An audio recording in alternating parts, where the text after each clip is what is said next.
സർക്കാർ ഇതിനെ വളരെ നിഷേധാത്മകമായ സമീപനത്തോടു കൂടിയാണ് സ്വീകരിക്കുന്നത്. നമുക്ക് എല്ലാവർക്കും അറിയാം, പൊതുജനങ്ങൾക്ക് അറിയാം, ഈ പൊതുസമൂഹത്തിന്റെ ആരോഗ്യ സംരക്ഷണ രംഗത്ത് വലിയ സംഭാവനകൾ ചെയ്യുന്ന ആളുകളാണ് ആശാ വർക്കേഴ്സ്. നമ്മുടെ പൊതുസമൂഹത്തിന്റെ ആരോഗ്യം തന്നെ തകർന്നു പോകും. അവര് വളരെ ത്യാഗപൂർവമായിട്ട് ഈ ഭവനങ്ങൾ തോറും ചെന്ന് പൊതുജനങ്ങളുടെ, സ്ത്രീകളുടെ, കുട്ടികളുടെ, കിടക്ക രോഗികളുടെയൊക്കെ ആരോഗ്യ പരിചരണ രംഗത്ത് ചെയ്യുന്ന വളരെ മഹത്തായ സേവനം.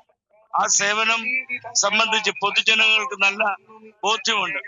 സർക്കാർ അത് മനസ്സിലാക്കുകയും ഈ വിഭാഗം ചെയ്യുന്ന വലിയ സംഭാവന അംഗീകരിച്ചുകൊണ്ട് പൊതുസമൂഹം സർക്കാരിന് കൈയടിക്കും ഈ രംഗത്ത് മുന്നോട്ട് വരികയാണ്. എന്തായാലും നമ്മുടെ സംസ്ഥാനത്ത് മാതൃകാപരമായി 30 പഞ്ചായത്തുകൾ ഇതിനകം തന്നെ ഈ രംഗത്ത് വലിയ സംഭാവന, അവരുടെയൊക്കെ പേര് തങ്കലിപികളിൽ പൊതുസമൂഹത്തിൽ എഴുതപ്പെടും. നാളുകൾ വിദൂരത്തല്ല. ഈ ആശാ വർക്കേഴ്സ് പൊതുസമൂഹത്തിന് ചെയ്യുന്ന സംഭാവനകളെ അംഗീകരിക്കാനും അവർക്ക് വേണ്ടിയുള്ള വേതനം കൂട്ടിക്കൊടുക്കാനുള്ള നടപടികള് സർക്കാരിന്റെ ഭാഗത്തു നിന്നുണ്ടാകും. പൊതുസമൂഹത്തിന്റെ സമ്മർദ്ദം വർദ്ധിച്ചു വരികയാണ്. അതോടൊപ്പം തന്നെ കോടികൾ മുടക്കിയാണ് സർക്കാരിന്റെ വാർഷികാഘോഷത്തിന് 4ാം വാർഷികാഘോഷത്തിന് തുടക്കം കുറിച്ചിരിക്കുന്നത്. ഇവർ മിനിമം വേതനം എന്നൊരു ആവശ്യമാണ് ഇവർ മുന്നോട്ട് വെക്കുന്നത്. ഈ 4ാം വാർഷികത്തോടനുബന്ധിച്ച് മാത്രമല്ല, ഈ അടുത്ത നാളുകളിലൊക്കെ ബഡ്ജറ്റിൽ ഉൾപ്പെടെ 100 കോടി രൂപയാണ് ഈ പറഞ്ഞിരിക്കുന്ന വാഹനങ്ങൾ വാങ്ങിക്കാനായിട്ട്. എന്തിനാണ് 100 കോടി രൂപ ചെലവഴിച്ച ഈ സാമ്പത്തിക പ്രതിസന്ധി നേരിടുന്ന ഒരു പശ്ചാത്തലത്തില് വാഹനങ്ങൾ വാങ്ങിക്കുന്നത്? യഥാർത്ഥത്തിൽ ഉയർന്ന ഉദ്യോഗസ്ഥരുടെയൊക്കെ തസ്തികകൾ വെട്ടിക്കുറയ്ക്കണം. PSCയിൽ എന്തിനാണ് 22 ഉദ്യോഗസ്ഥര്?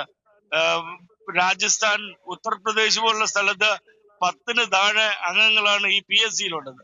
നമ്മുടെ അടുത്തുള്ള തമിഴ്നാട് സംസ്ഥാനത്ത് പോലും ഇതിനകത്തൊക്കെ ആവശ്യമില്ലാത്ത തസ്തികകളൊക്കെ വെട്ടിക്കുറയ്ക്കുകയും ഇതുപോലുള്ള സേവന രംഗത്ത് മഹത്തായ സേവനം ചെയ്തുകൊണ്ടിരിക്കുന്ന ആശാ വർക്കർമാരെ പ്രോത്സാഹിപ്പിക്കുവാനായിട്ട്, ഒപ്പം സർക്കാർ 100 കോടി രൂപയാണ് ഇപ്പോ ഈ പറഞ്ഞിരിക്കുന്ന 4ാം വാർഷികത്തോടനുബന്ധിച്ച് വകയിരുത്തിയിരിക്കുന്നത്. എന്തിനാണ് പൊതുജനങ്ങളെയൊക്കെ ഇങ്ങനെ ഇതാണ് ഇപ്പൊ സംഭവിക്കുന്നത്. PR വർക്കിലൂടെ ജനങ്ങളെയൊക്കെ തെറ്റിദ്ധരിപ്പിക്കാനുള്ള ഒരു നീക്കമാണ്. പക്ഷേ പൊതുജനങ്ങളെ അത്തരം നടപടികളിലൂടെ ഒന്നും തെറ്റിദ്ധരിപ്പിക്കാനായിട്ട് ഇനി സാധിക്കത്തില്ല. ദൂർത്ത് സർക്കാരായി മാറിയ നമുക്ക് പറയാല്ലേ?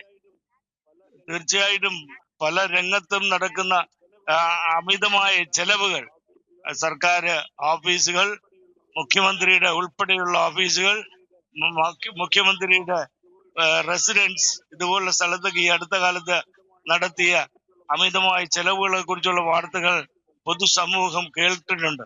ഇത് തീർച്ചയായിട്ടും ഒരു ധൂർത്ത് തന്നെയാണ്. ഏറ്റവും പുതിയ വാർത്തകളും വിശേഷങ്ങളും വിരൽ തുമ്പിലറിയാൻ സീ മലയാളം ന്യൂസ് എല്ലാ ഡിജിറ്റൽ പ്ലാറ്റ്ഫോമുകളിലും ലഭ്യം.